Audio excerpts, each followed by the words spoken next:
voltemos ao artigo 8º do Estatuto da Criança e do Adolescente e agora nós estamos no parágrafo 6º. O parágrafo 6º, ele diz o seguinte: a gestante e a parturiente têm direito a um acompanhante de sua preferência durante o período pré-natal, do trabalho de parto e do pós-parto imediato. Ou seja, a gestante, ela está realizando o pré-natal, ela pode escolher um acompanhante. Durante o parto, pode escolher um acompanhante. E no período pós-parto, ela também tem direito a um acompanhante.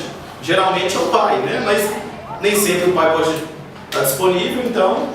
Uma dúvida que está acontecendo bastante as pessoas que estão na sala de parto não deixar alguém acompanhar. Então, no caso, está indo contra esse...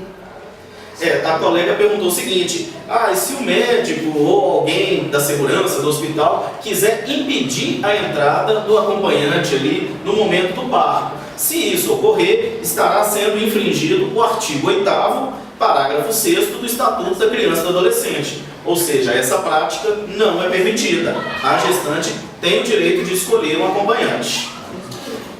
Voltamos agora, então, vamos para o parágrafo 7º, que ele diz o seguinte: a gestante deverá receber orientação sobre aleitamento materno, alimentação complementar saudável e crescimento e desenvolvimento infantil, bem como sobre formas de favorecer a criação de vínculos afetivos e de estimular o desenvolvimento integral da criança. Ou seja, às vezes dá a impressão, mas esse estatuto ele fala tanto da gestante, porque a gestante está ligada diretamente à criança. Então aqui, para que você possa proteger a criança, você tem que proteger a gestante.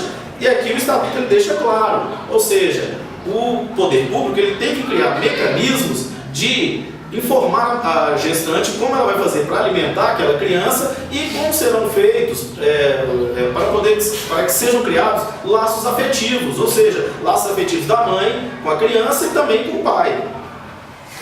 O parágrafo 8º, ele diz o seguinte: a gestante tem o direito a acompanhamento saudável durante toda a gestação e a parto natural cuidadoso, esclarecendo-se a aplicação de cesariana e outras intervenções cirúrgicas por motivos médicos. Ou seja, é um direito da gestante ela ter o acompanhamento médico e, mais ainda, é direito que ela tenha o parto natural, de forma natural. Agora, se porventura esse parto tiver que ser por cesariana ou tiver que ocorrer outra intervenção cirúrgica, isso deverá ser devidamente motivado e explicado para a gestante. Não é simplesmente uma decisão médica, às vezes, porque nós já ouvimos até relatos de que o médico falava assim: não vamos fazer normal, não vamos fazer cesariana, que aí eu marco um horário melhor para mim. Não, o direito da gestante é de ter um parto de forma natural. Ok? Então, lembre-se disso. Direito é o parto natural. Se tiver que ser de outra forma, é por alguma razão médica que deverá ser devidamente explicada. Parágrafo 9º. A atenção primária à saúde... No caso, essa gestante, não, eu preciso fazer agora. Ela tem opção de falar com o médico, como é que tem que fazer?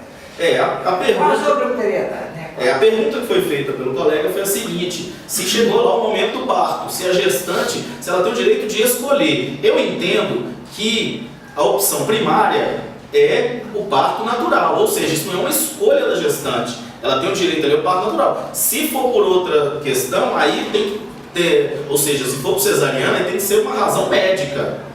Que é que a nesse caso, você falou que não sei o que e tal, às vezes o médico tem uma razão por outros compromissos, mas às vezes no caso dela, enfim, não é necessidade. Se tiver uma necessidade momentânea, imediata, tem que ser feito naquele momento. Porque o que acontece? O que eu quis dizer dessa questão de, às vezes, o médico, eu não quero fazer agora, porque isso acontece muito no âmbito particular, por exemplo. Às vezes o médico, na particular, ele agenda mesmo, um horário, tudo, aquele momento exato em que ele vai fazer o parto. Às vezes ele fala, tem um jogo da Copa do Mundo às 3 horas, então eu vou fazer o parto meio-dia, às 3 eu estou livre. Já quando a gente sabe que quando o parto é natural, não tem um horário exato. Tem aquelas sessões de dilatação e tudo. Às vezes tem mulher que chega em trabalho de parto no hospital ali, 2 horas da tarde, vai ganhar um menino 3 horas da manhã. Então, Aí tem médico que não gosta disso, ele quer, eu quero ter um horário exato. E aí, às vezes, até por questões financeiras, o aluguel do consultório, na clínica, e tudo aquilo é tudo muito caro, tem que ter um horário, o médico não quer ficar à disposição o dia inteiro. Então, por essas razões, eu vi aí, por isso que eu entendi que o ECA teve que intervir nessa situação, porque eram situações recorrentes. E isso, especialistas dizem que a cesariana nem sempre é o melhor para a criança. Dizem que o melhor para a criança e para a recuperação da mãe é o parto natural. Então, voltemos aqui ao parágrafo 10º do artigo 8º do Estatuto da Criança e do Adolescente, que diz o seguinte: incumbe ao poder público garantir à gestante e à mulher com filho na primeira infância que se encontrem sob custódia em unidade de privação de liberdade, ambiência que atenda às normas sanitárias e assistenciais do Sistema Único de Saúde. Então, grifem aí, tem que atender às regras do Sistema Único de Saúde para o acolhimento do filho, em articulação com o sistema de ensino competente, visando ao desenvolvimento integral da criança. Ou seja, aqui o legislador ele quis trazer a proteção à criança quando ela vive naquela situação em que a mãe tem sua liberdade ali privada. Ou seja, que mesmo quando a mãe não consegue cuidar do filho, que ela está numa situação, por exemplo, numa penitenciária, o poder público ele tem que garantir um local adequado para que aquela criança possa ser alimentada, para que ela possa estudar. Então você sempre tem que pensar, quando você falou em ECA, você sempre tem que pensar no bem da criança. Ou seja, num ambiente prisional comum, que não tem a mínima estrutura, não teria como ali, na primeira infância, uma criança conviver naquele local. Por isso que a gestante, quando está em privação de liberdade, ela fica em um local especial. E o Poder Judiciário tem decidido o seguinte, que na falta desses locais, a mãe então vai cumprir a prisão, ela vai cumprir pena em domicílio, ou seja, ela não vai ficar presa por isso. Já o artigo 9º, ele diz o seguinte: o poder público, as instituições e os empregadores propiciarão condições adequadas ao aleitamento materno, inclusive aos filhos de mães submetidas à medida privativa de liberdade. Aqui o legislador quis dizer o seguinte, por exemplo, aquela mãe que trabalha em uma determinada empresa, mas ela tem um filho, mas ela é lactante. Aquela empresa, o empregador, ele tem que garantir um local adequado para que ela possa amamentar o seu filho. E também quando fala do poder público, porque várias mães também são servidoras públicas e tem que ter esse local adequado também para que elas possam amamentar. Tem empresas que às vezes não tem o local, mas eles têm uns horários que a mãe pode sair e amamentar o filho no local em que ele se encontra. E aqui, mais uma vez, o legislador ele ressaltou aí a questão das mães que estão em situação de privação de liberdade. Quando fala privação de liberdade, geralmente é porque elas estão em cumprimento de pena. E esses locais, quando a mãe é lactante, eles também têm que ter um local adequado para que ela possa amamentar o seu filho.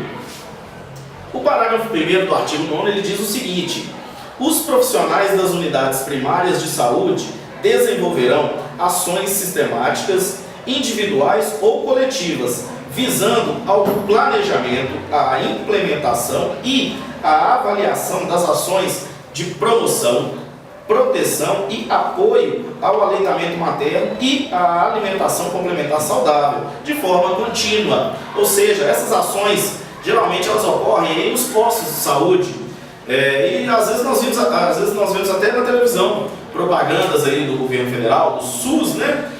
Incentivando a mulher a praticar o aleitamento materno, porque nós sabemos que até uma determinada fase da vida, o leite materno é fundamental no desenvolvimento saudável da criança.